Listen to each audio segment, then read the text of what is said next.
नमस्ते। कभी ऐसा लगा है कि ये नंबर्स की दुनिया थोड़ी सी डरावनी है? हाँ, मतलब जैसे कोई रिपोर्ट देखें और उसमें एवरेज या प्रोबेबिलिटी जैसे शब्द आ जाएं और लगे कि अरे बाप रे ये क्या है। हाँ, होता है। कई बार लगता है कि ये सब बहुत मुश्किल है। तो आज ना इसी डर को थोड़ा भगाने का इरादा है। हमारे पास कुछ लेख और नोट्स हैं जो स्टैटिस्टिक्स की जो बुनियादी बातें हैं उन्हें काफी आसान बनाते हैं। अच्छा। हाँ, हम बात करेंगे मीन, मीडियन, मोड और प्रोबेबिलिटी की। ये क्या है, कहाँ काम आते हैं और इनसे जुड़ी कुछ दिलचस्प बातें, और कहाँ धोखा भी हो सकता है। बिल्कुल। स्टैटिस्टिक्स एक बहुत क्या कहते हैं पावरफुल टूल है, लेकिन इसे समझना जरूरी है। हाँ, गलत तरीके से इस्तेमाल हो तो बहुत गड़बड़ हो सकती है। तो हमारा मकसद है इन बेसिक कॉन्सेप्ट्स को समझना, ताकि हम जानकारी को बेहतर तरीके से परख सकें। जैसे कोई जासूस सुरागों को समझता है। हाँ, कुछ वैसा ही। चलिए, तो सबसे पहले सबसे आम चीज से शुरू करते हैं, मीन, जिसे हम आम तौर पर एवरेज कह देते हैं। हाँ, एवरेज। जैसे जानना हो कि किसी ऑफिस के प्रिंटर्स में मान लीजिए औसतन कितनी दिक्कतें आती हैं, तो सीधा हिसाब है, कुल दिक्कतें गिन ली और कुल प्रिंटर से भाग दे दिया, हो गया मीन। हाँ बिल्कुल। लेकिन मीन के साथ एक मजेदार दिक्कत है। क्या? ये आउटलायर से बहुत जल्दी भटक जाता है, मतलब बहुत बड़े या बहुत छोटे नंबरों से। अच्छा, कैसे? सोचिए, किसी कैफे में 10 लोग बैठे हैं। मान लीजिए सबकी महीने की कमाई है 35,000 रुपए। ठीक है, तो मीन कमाई क्या हुई? 35,000 रुपए। हाँ, सीधी सी बात है। अब सोचिए, अचानक वहां बिल गेट्स आ जाएं। उनकी कमाई तो अरबों में है। अरे हाँ, तब तो मीन कमाई वो तो एकदम आसमान छू लेगी। बिल्कुल, लेकिन क्या इससे उन बाकी 10 लोगों की असलियत का पता चला? नहीं, बिल्कुल नहीं। उनका तो वही 35,000 रुपए रहा। एग्जैक्टली, यहीं पर मीडियन काम आता है। मीडियन। हाँ, सुना है, वो बीच वाला नंबर। हाँ, अगर हम उन 10 लोगों और बिल गेट्स की कमाई को क्रम में लगाएं, छोटे से बड़े, तो जो ठीक बीच में नंबर आएगा वो मीडियन है। तो बिल गेट्स के आने पे भी मीडियन शायद 35,000 रुपए के आसपास ही रहेगा। बिल्कुल, क्योंकि बिल गेट्स तो एकदम आखिर में होंगे, बीच में नहीं, तो मीडियन पर आउटलायर्स का ज्यादा असर नहीं होता। अच्छा। इसीलिए इनकम जैसी चीजों के लिए जहां कुछ लोग बहुत ज्यादा कमाते हैं, मीडियन अक्सर बेहतर तस्वीर दिखाता है मीन से। समझ गया। तो मीन बिगड़ जाता है आउटलायर्स से, मीडियन बीच का रास्ता दिखाता है। लेकिन मीडियन भी हमेशा सही नहीं होता होगा। सही पकड़ा, मीडियन भी कभी-कभी जरूरी बात छुपा सकता है। जैसे स्टीवन जे गोल्ड, वो मशहूर वैज्ञानिक थे, उन्होंने अपने कैंसर के बारे में लिखा था। हाँ। उन्हें बताया गया कि उनकी तरह के कैंसर में मीडियन बचने का समय सिर्फ 8 महीने है। सुनने में बहुत डरावना लगता है। हाँ बिल्कुल। पर इसका मतलब क्या है?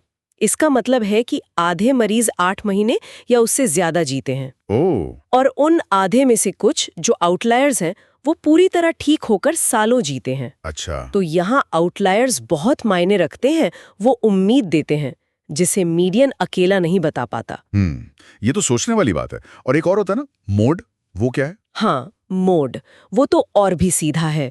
मोड यानी वो वैल्यू जो लिस्ट में सबसे ज्यादा बार आती है। सबसे ज्यादा बार? इसका क्या फायदा? सोचिए, एक जूते की दुकान का मालिक है, उसे जानना है कि कौन सा साइज सबसे ज्यादा बिकता है, ताकि वो स्टॉक में ज्यादा रख सके। हाँ ठीक है। यहाँ मीन साइज निकालेंगे तो शायद 7.3 जैसा कुछ अजीब सा नंबर आ जाए। मीडियन भी शायद कोई आधा साइज बता दे। हाँ, वो किसी काम का नहीं। बिल्कुल, लेकिन मोड सीधा बताएगा कि साइज 8 सबसे ज्यादा बार बिका, तो उसे 8 नंबर के जूते ज्यादा रखने चाहिए। समझ गया। मोड मतलब सबसे पॉपुलर आइटम या वैल्यू। वाह, तो ये हो गया मीन, मीडियन, मोड। हाँ, एवरेजेस के 3 फ्लेवर समझ लीजिए। अच्छा, अब बात करते हैं प्रोबेबिलिटी की, किसी चीज के होने की संभावना। हाँ, प्रोबेबिलिटी, जैसे सिक्का उछालने पर हेड्स आने की प्रोबेबिलिटी क्या है? आधा, 1.5। बिल्कुल। तो प्रोबेबिलिटी हमें रिस्क समझने में मदद करती है। रिस्क कैसे? देखिए, इंश्योरेंस कंपनियां इसी पर चलती हैं।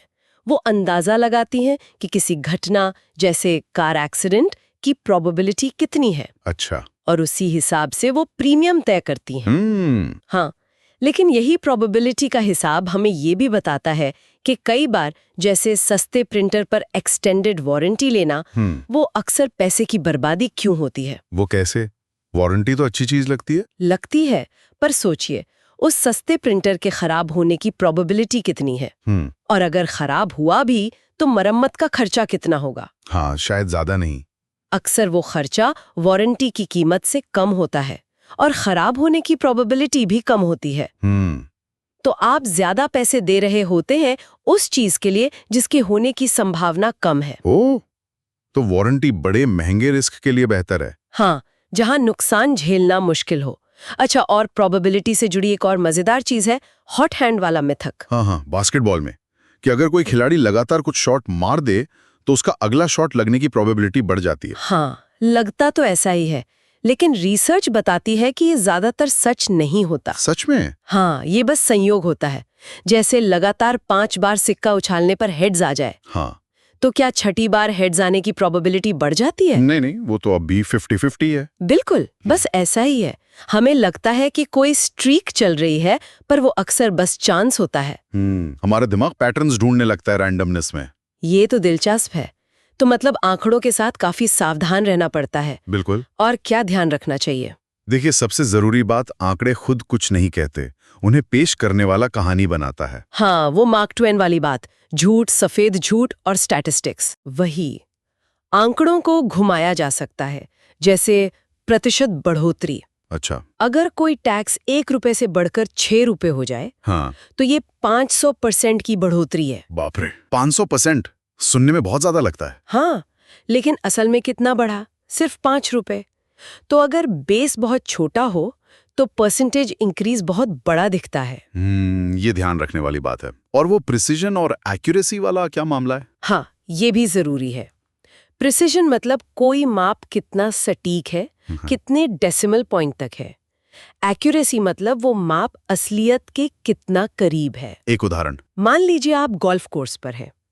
एक लेजर रेंज फाइंडर बता रहा है कि होल ठीक 147.23 मीटर्स दूर है। हाँ। एग्जैक्ट प्रिसाइज रीडिंग है ना? हाँ। 2 डेसिमल तक। हाँ, बहुत प्रिसाइज। लेकिन अगर आपको दूरी गज में चाहिए थी, मीटर्स में नहीं, तो ये प्रिसाइज आंकड़ा असल में इनएक्यूरेट है, यानी गलत है आपके लिए। ओह, समझ गया। आंकड़ा बहुत बारीक हो सकता है, पर फिर भी गलत हो सकता है अगर वो सही चीज नहीं नाप रहा। बिल्कुल, इसलिए कॉमन सेंस हमेशा जरूरी है। आंकड़ों को आंख बंद करके नहीं मानना चाहिए। और एक आखिरी सबसे जरूरी बात शायद, कॉरेलेशन इज नॉट कॉजेशन। हाँ, ये बहुत आम गलती है। यानी अगर 2 चीजें साथ साथ होती दिखती हैं, तो जरूरी नहीं कि एक की वजह से दूसरी हो रही हो। जैसे हो सकता है रिसर्च दिखाए कि जो लोग स्क्वॉश खेलते हैं वो ज्यादा स्वस्थ होते हैं। हाँ, तो लगेगा कि स्क्वॉश खेलने से सेहत अच्छी होती है। हाँ, ये एक पॉसिबिलिटी है। लेकिन ये भी हो सकता है कि जो लोग स्क्वॉश खेलते हैं वो अक्सर ज्यादा अमीर होते हैं। अच्छा। और इसलिए वो अच्छा खाना खाते हैं, अच्छी मेडिकल केयर अफोर्ड कर सकते हैं, जिम जा सकते हैं। इन सब वजहों से वो स्वस्थ हों, ना कि सिर्फ स्क्वॉश खेलने से। ओह, तो स्क्वॉश खेलना और अच्छी सेहत ये जुड़े हुए, कॉरेलेटेड तो हैं, पर एक दूसरे का कारण, कॉज हो ये जरूरी नहीं। एग्जैक्टली। कॉरेलेशन हमें इशारा दे सकता है, लेकिन कॉजेशन साबित करने के लिए और सबूत चाहिए। वाह, तो मीन, मीडियन मोड, प्रोबेबिलिटी, ये सब सुनने में सरल लगते हैं पर दुनिया को समझने में काफी मदद कर सकते हैं। हाँ, बिल्कुल। बस ये ध्यान रखना है कि आउटलायर्स कहाँ हैं, आंकड़े पेश कैसे किए जा रहे हैं, प्रिसीजन और एक्यूरेसी का क्या मतलब है, और कोरिलेशन को कॉजेशन नहीं समझ लेना है। बिल्कुल सही। ये बुनियादी समझ बहुत जरूरी है। कमाल है। अच्छा, अंत में एक सोचने के लिए एक बात छोड़ जाती हूँ। हाँ। जरा सोचिए, हम अपनी रोजमर्रा की जिंदगी में कितने फैसले अनजाने में प्रोबेबिलिटी के आधार पर लेते हैं। जैसे सुबह ऑफिस के लिए कौन सा रास्ता लेना है, ये सोचकर कि कहाँ जाम मिलने की प्रोबेबिलिटी कम है। अरे हाँ। मौसम देखकर छाता लेना है या नहीं। ये सब क्या है? ये एक तरह का अवचेतन स्टैटिस्टिकल हिसाब किताब नहीं है जो हमारा दिमाग लगातार करता रहता है। ये तो बिल्कुल सही कहा, सोचा ही नहीं था इस तरह से। है ना? स्टैटिस्टिक्स हमारी जिंदगी में घुले मिले हुए हैं, हमें पता भी नहीं चलता।